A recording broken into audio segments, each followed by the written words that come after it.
Back to new video. Poland embassy interview के हवाले से एक वीडियो पहले मैंने अपलोड की थी जिसमें हमने 15 क्वेश्चंस जो है वो कवर अप किए थे। मैंने बताया था कि मेरे पास अराउंड अबाउट 73 क्वेश्चंस हैं और इसकी मैं 4 से 5 वीडियोस बनाऊंगा और हर वीडियो में तकरीबन 15 क्वेश्चंस को और उनके जो बेस्ट आंसर हैं उनको मैं एड्रेस करूँगा। अगर आप पोलैंड का स्टूडेंट वीज़ा इंटरव्यू एम्बेसी का पास आउट करना चाहते हैं या किसी भी कंट्री का, उसमें आप इस कंट्री पोलैंड की जगह अपना डिज़ायर्ड कंट्री का नेम लिख लें तो ये वीडियो आपके लिए, ठीक है। और अगर आपने वो पास आउट करना है, कैसे क्वेश्चंस होंगे, कैसे आंसर करना है, तो ये वीडियो और इससे पिछली वीडियो उसका डिस्क्रिप्शन में लिंक अवेलेबल है। इसको लाजमी देखें, पूरा देखें। हर सवाल का जो बेस्ट आंसर है, जो पॉसिबली आप दे सकते हैं, वो मैंने इस वीडियो में कवर अप किया है। तो चलते हैं वीडियो की तरफ।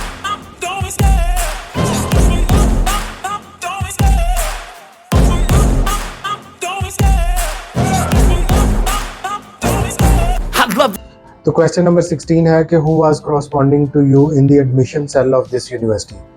अब जब आप काउंसलर के पास जाते हैं तो वो ये जानने की कोशिश करता है कि क्या ये प्रोसेस आपने खुद किया है या किसी के थ्रू करवाया। मोस्टली पाकिस्तान में ये ट्रेंड चलता है और मुझे इस बात के बच्चे ताने भी देते हैं कि सर ये काम हम नहीं करने थे तो आपको क्यों हमने हायर किया।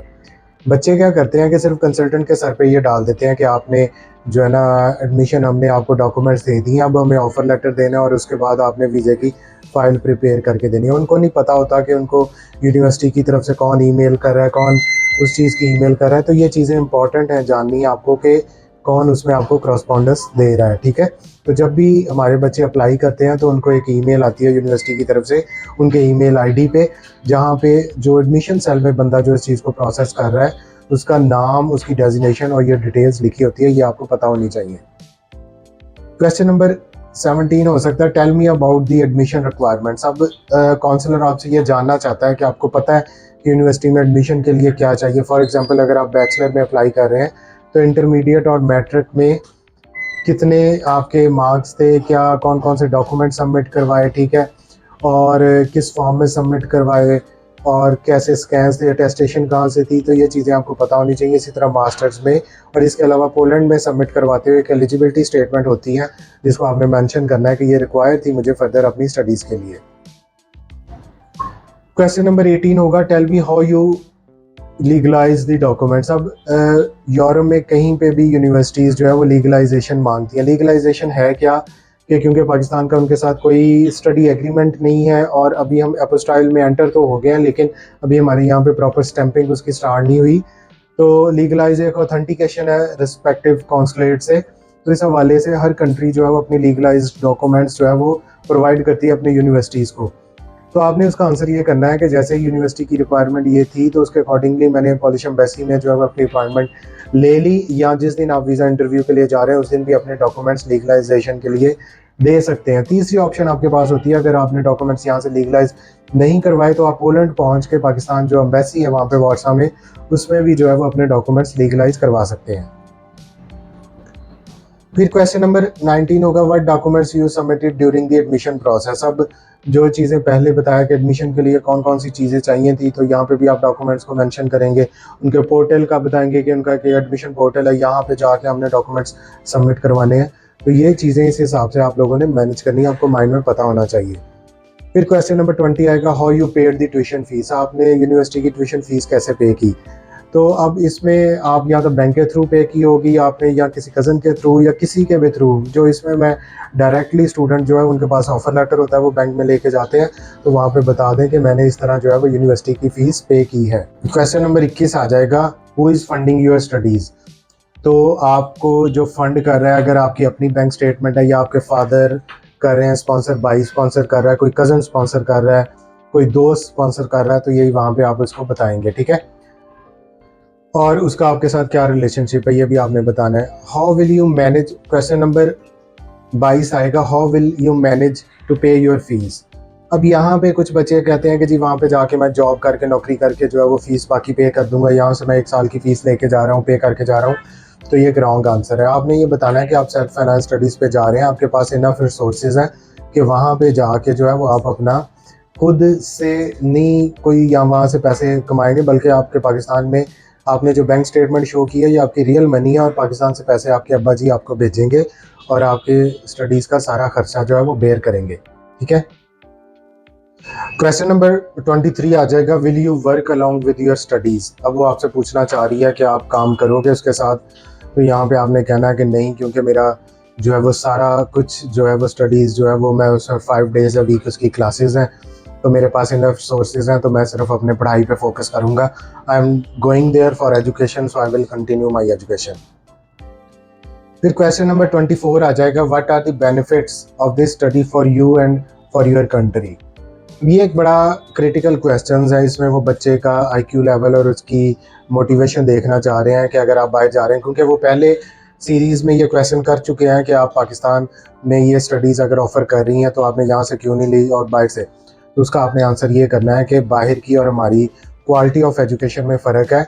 तो ये जो मेरा सब्जेक्ट है इसका डेफिनेटली पाकिस्तान में ये स्कोप है। फॉर एग्जांपल अगर आप आईटी में इंजीनियरिंग करके आते हैं तो आप बता सकते हैं कि पाकिस्तान में और इंडिया में आईटी का इसलिए ज़्यादा स्कोप है कि यहाँ पे आपको जो वर्क फोर्स है, स्टूडेंट्स, फ्रीलांसर्स, ये ईज़िली अवेलेबल होते हैं हमारे पास, और हम बहुत ज़्यादा यहाँ से बच्चे जो है वो बैठ के बाहर की कंपनीज़ का काम करते हैं। तो ये मेरे लिए एक बहुत एक्स्ट्रा बेनिफिट होगा कि मैं एक leading as a team management मेरे में अंदर आएगी और मैं अपनी टीम को जो है वो कंट्रोल कर सकता हूँ जब मैं मेरे पास एक फॉरेन एक्सपोजर होगा, एक इंटरनेशनल एक्सपोजर होगा।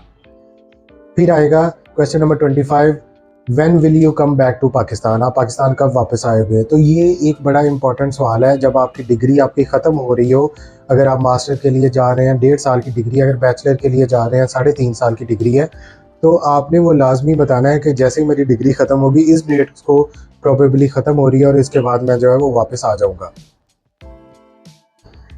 फिर क्वेश्चन नंबर 26 आएगा, will you stay in Poland after your studies. तो इसमें आपने कहना है कि नहीं, क्योंकि मैं अपनी डिग्री के लिए सिर्फ जा रहा हूँ, एजुकेशन के लिए जा रहा हूँ।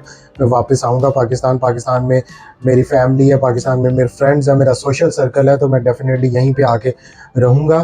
तो डेफिनेटली आपने कहना है कि मैं वहाँ पे नहीं रहूँगा। जब काउंसलर को पता चल जाए कि आप पोलैंड में नहीं रहेंगे, आप वापस आएंगे, आपकी टाइज़ हैं, तो फिर आपका वीज़ा लाजमी मिल जाता है। Question number 27, tell me some interesting facts about Poland. अब पोलैंड में क्या इंटरेस्टिंग फैक्ट्स हो सकते हैं, इसको आप गूगल कर सकते हैं, पोलैंड की इकोनॉमिक सूरत हाल को देख सकते हैं। पोलैंड में एक घर ऐसा है जो ऐसे लगता है कि ये उल्टा बना हुआ है, उसकी छत ज़मीन की तरफ है, फर्श ऊपर, हालांकि अंदर से बिल्कुल सही। उसका जो इंजीनियरिंग है उसका आर्किटेक्चर ऐसा है, ठीक है। पोलैंड में वोडका बहुत ज़्यादा पी जाती है, शराब का ये वोडका का घर है दुनिया का। यूरोप हैवीएस्ट एनिमल इनकी प्रोडक्शन, मीट प्रोडक्शन पोलैंड में बहुत ज़्यादा होती है। पोलैंड में कैसल्स बहुत ज़्यादा है, दुनिया का सबसे बड़ा कैसल यहाँ पे है, ठीक है। तो इस तरह के आपने जो इंटरेस्टिंग फैक्ट्स हैं पोलैंड के बारे में वो बताने हैं। पोलैंड के लोग बहुत खूबसूरत है, नीली आँखें हैं, ठीक है, नाक है, आगे तक इसी समझ गए हो। और फिर क्वेश्चन नंबर 8 आएगा, वो आपसे पूछना चाहेंगे, how many countries have border with Poland. तो आपने बताना है कि 7 कंट्रीज़ का पोलैंड के साथ बॉर्डर लगता है। उसमें बेलारूस है, उसमें चेक रिपब्लिक है, उसमें जर्मनी है, उसमें ठीक है, उसमें लिथुआनिया है, उसमें स्लोवेकिया, उसमें यूक्रेन है। तो ये कंट्रीज़ उनके साथ बॉर्डर लगते हैं। आप एक दफ़ा पोलैंड का नक्शा देख भी लें गूगल मैप पे, वर्ल्ड मैप पे, उसको ज़रा जूम आउट करके देखें। फिर क्वेश्चन नंबर 29 आएगा, what is the currency of Poland. तो ये पॉलिश ज़ुलाटे है, ठीक है, पॉलिश ज़ुलाटे वहाँ पे चलता है, यूरो नहीं चलता। पॉलिश ज़ुलाटे एक जो है वो आजकल के रेट के मुताबिक पाकिस्तानी 69.70 का है। और फिर क्वेश्चन नंबर 30 आ जाएगा कि पोलैंड के कलर का, फ्लैग का कलर क्या है। तो पोलैंड का झंडा आपको पता होना चाहिए, मेरी वीडियोस में भी अक्सर मेंशन होता है, आधा वाइट है, आधा सफ़ेद सुर्ख रंग का है। तो ये पोलैंड का झंडा है। तो इस झंडे के अंदर जो डंडा है उसी में सारी उनकी पावर है। तो इस चीज़ को अपने माइंड में रखें कि आपने जो है ये क्वेश्चन जब आप प्रिपेयर कर लेंगे इनका अपने अकॉर्डिंगली जवाब देंगे। हो सकता है पॉलिश कॉन्सुलेट वाले भी मेरी कहीं आगे पीछे ये वीडियो देख लें, तो ताड़ी बड़ी मेहरबानी है ना, रट्टा रटाया था जवाब नहीं देना, तुझे अपनी अक्ल के मुताबिक, अपनी सोच के मुताबिक जवाब देना। एक बेस्ट आंसर मैं तुहानू दस दे, ये पॉसिबल क्वेश्चंस हो सकते हैं वहाँ पे, ये पॉसिबल उनका कैसे आंसर देना है। जो यहाँ पे मैं बोल रहा हूँ सच कॉपी पेस्ट करोगे तो ताड़े भी चपेड़ा बजनी है, तो मेरे भी किसी दिन आके बज जानियाँ। तो इसलिए इन चीज़ों का ख्याल रखें, ठीक है। अपने दिमाग को थोड़ा सा इस्तेमाल कर लें, जो सारा दिन गैर ज़रूरी कामों में बहुत ज़्यादा इस्तेमाल होता है, ठीक है। नेक्स्ट वीडियो में इंशाल्लाह नेक्स्ट 15 क्वेश्चन, फिर हमारे पास 45 क्वेश्चन कवर हो जाएंगे। तो ये 5 वीडियो सिर्फ पोलैंड वीज़ा इंटरव्यू के ऊपर मैं बना रहा हूँ। इससे बहुत ज़्यादा आपके क्वेश्चंस और आपको बहुत ज़्यादा आसानी मिल जाएगी। Thank you so much.